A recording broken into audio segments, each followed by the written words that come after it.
everybody, this is Sarahscopic and you're watching Traffic Musings. I don't have a topic at the moment right now because I almost forgot to do my recording just now. I was just driving to my internship and then I was just lost in driving, and then I realized, holy crap, I should be recording right now. And I had to check like, how far away am I from my internship, and I should be okay, but I have no idea what I'm talking about today, so we're gonna ramble. Oh, I passed by a Cracker Barrel. Cracker Barrel is one of those weird restaurants where, like, I swear I went to it when I was younger, and I kind of remember it, but, like, I feel like other people have better memories of it than I do. This has just come up in conversation extremely randomly. There's random people that are like, oh my goodness, I love Cracker Barrel, or they'll be like, I haven't been to a Cracker Barrel in ages, or they'll be like, I went to a Cracker Barrel 3 times last week, and I don't know why it comes up. What is up with Cracker Barrel? And the thing is that the only time I really remember ever eating there was when I was going up north with my family, and I think there was one like on the way, and so sometimes we would stop by and eat there. I don't know. That must have been when I was younger because, I mean, we like make no stops now when we're going up north. Well, we do, but like very few, especially food stops. It's like you get your food before you go and then you're on the road and then you're on the road till you get there. I guess back when we were younger, we used to go during a time where we would need to stop for a meal because we were little kids and upset about the world and wanted things right then, right now. So we would stop by, you know, to Cracker Barrel.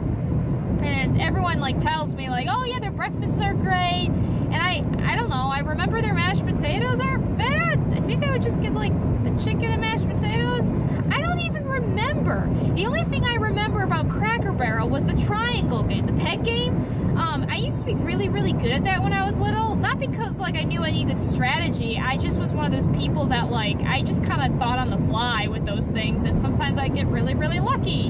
And I know there's like a specific way you're supposed to do it, where then you end up with only one peg. For those of you who don't know, look up the triangle peg game. You'll know what I'm talking about. You're basically playing checkers with yourself on a triangle with pegs, basically. And you want to get like the least amount of pegs left before you can't like make any more moves. That's all it is. I don't know. The point is that when I was younger, I used to like when I'm not thinking about it, I'm really good at that game. But when I think too hard about it, then I suck at it. Why am I talking about Cracker Barrel? I have no idea why I'm talking about Cracker Barrel. It just, I saw the sign and I don't have a topic for y'all, so listen, you're the ones that are watching this show. This is just randomness episode, I guess. Although talking about the pegs makes me think of like puzzles and my history with puzzles, and I don't know, I'm not sure if I have enough time to talk about it, but let's just go for it. I have a weird relationship with puzzles. I like certain puzzles. When I was a kid, I was not a traditional puzzle person. I didn't really like jigsaw puzzles that much. I wasn't much of a word scrambler or whatever, anything like that. I definitely was not like a Find Waldo kind of person, but I was really drawn to like, I liked mysteries. I liked the idea of a detective solving a mystery in that kind of a puzzle way. So I was really big on like lateral thinking puzzles, which are basically just impossible riddles. And I liked kind of that sort of zone. So I used to buy books that had like 5-minute mysteries, where basically you read a mystery scenario and the person who's like the Sherlock Holmes has magically solved the mystery and you have to like think about how they did it. And it was usually almost like really pretentiously difficult, and yeah, they left some clues, but it was kind of silly and stuff like that, but I loved those things. I don't know why, but those were the kinds of puzzles that I liked.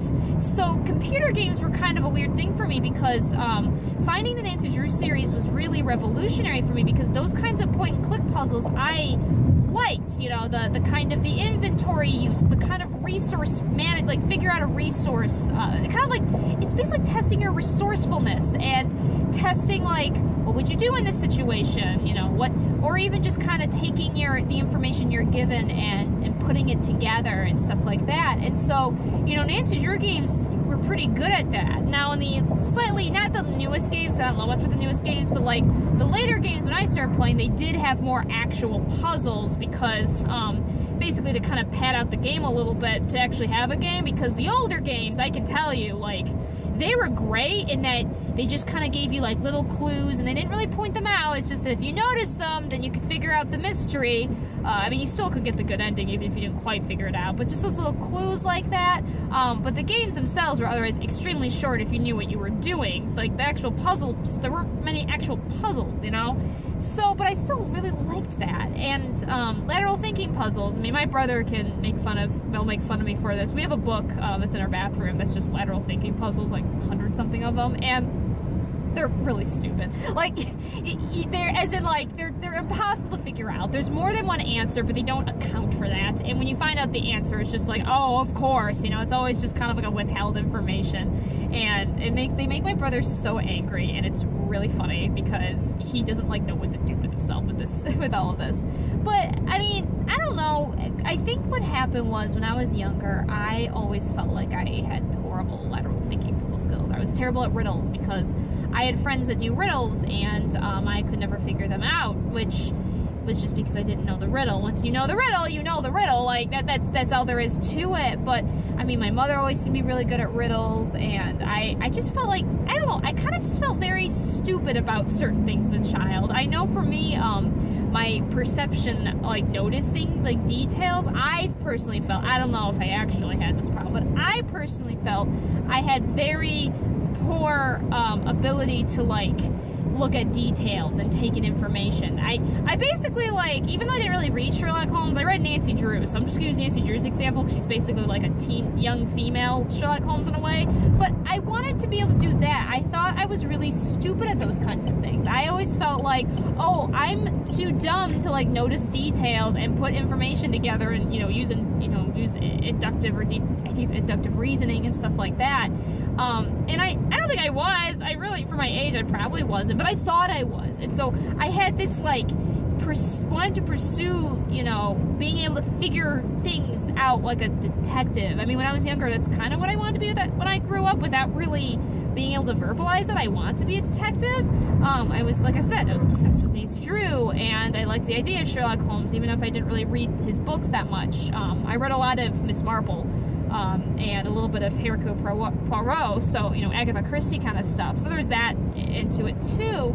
And I don't know, I just had this real, like, passion for those kinds of things. And so finding games to play when I was younger was really, really difficult because I was trying to, like, find a game that was like the Nancy Drew games I played, which, I mean, there are mystery games out there, but none quite, in my opinion, like the Nancy Drew games. And just at the time, there were some, but not tons of it. And so, you know, I was learning buzz phrases like puzzle games and point-and-click games, but those didn't always really encapsulate what I wanted. The puzzle games especially didn't. I mean, I remember, you know, finding games where, like, oh, this is a mystery game. I'm like, okay, well, what do you do? Well, you have to find, like, 10 objects in a room. And I'd be like, that sounds super lame. Like, that just sounds boring. Who wants to do that? I would, you know, point and click was an interesting one because I would find a lot of flash games. It's kind of how I got my experience of the internet when I was younger, was looking up games online. And when I learned the term point and click, one of my like most top Google searches was point and click online games. And some, you know, I would find a couple of them. I had to be careful because some of them were were kind of for, like, a teenage and up, and not meant for little kids, and so I had to, like, navigate that.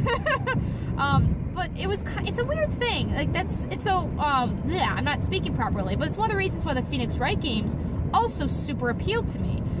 You know, Phoenix Wright games are very simple, but the kind of puzzle in lateral thinking you have to use to solve the cases really intrigued me because it was a lot of, like, a lateral thinking. It was, what do I use to, you know, disprove what this person's saying? And it's a different kind of puzzle, and I really enjoyed that, even though it could be simplistic or stupidly difficult. And I think at the end of the day, that's the problem with these kinds of puzzles, quote unquote, that I enjoy so much, is that there's no good middle ground. With an actual, like, puzzle, like a jigsaw puzzle, there's an easy, a medium, and a hard version. You can find a middle ground for people. With my kind of lateral thinking, there's really no middle ground. It's either ridiculously simple or it's stupidly hard. Like, there's not a lot of good middle ground. And, you know, those games that I told you, I think are kind of the best games in the market for what they do for that reason. But even, like, Phoenix Wright has definitely had issues where it's like, what am I supposed to do in this situation? And it has the stupid, what I call it, the point and click stupid difficulty. And I can talk to you all day about point and click games and the stupid difficulty and how, you know, just kind of like how hard it is to make a good point and click game. Like, it truly is, because if you give like too many hints, then people know exactly what they're doing and going from point A to point B. But if you don't give enough hints, and then it's a stupid matter of like, okay, what am I supposed to do? That's why actually I'm playing, for those of you who know, I'm currently playing Kathy Rain, which is kind of it's a new game, it's an indie game, it's a point and click game, and I haven't finished it yet. But so far, they do an excellent job, I think, of this kind of point and click genre of what I think it could be, which is they don't give you too many hints, but all the things you're supposed to do are very logical. There's a couple weirdness in some of the parts, but so far they don't give you too many hints. But what they want you to do, you're like, oh, okay, I think I can figure this out. Instead of like, I don't know, instead of like Anno, which I think I told you guys I technically finished, but the recording didn't save, so I haven't gotten back to it. But I think that point, there were parts of that game I just didn't understand what I was supposed to be doing. But there are parts of that game where I'm like, wait, literally, this doesn't make any sense. You know, it's hard to make a good point and click game. It really is. And we're kind of out of time now. If you guys are interested in me talking more about my opinions on the point and click genre, I just kind of gave you a taste of it and just kind of like why. I don't even know if I explained why it appeals to me. And I think it just appeals to me because when I was younger, I thought that was a positive form of intelligence. You know, the idea of being able to solve a mystery, kind of like see all your detail, basically be a Sherlock Holmes, notice all the details and come up with a solution, I thought was a good form of intelligence. And I'm learning now, and now it's really not actually a good form of intelligence. You should be doing what's called more experimenting, but it really appeals to me, you know, and I think it's one of the reasons I kind of enjoy doing therapy, because there's that aspect of like noticing what a person's presentation is, noticing their facial expressions, noticing what they're telling you, noticing the tone of voice, and taking all those details in and then outputting it. It just happens that I'm actually semi-okay at that. I'm not going to say I'm great at it. I'm not at all great at it, but according to what people have told me, I'm semi-decent at doing that, which is kind of why I'm in the field. So, you know, I think it kind of goes back to that sort of thing.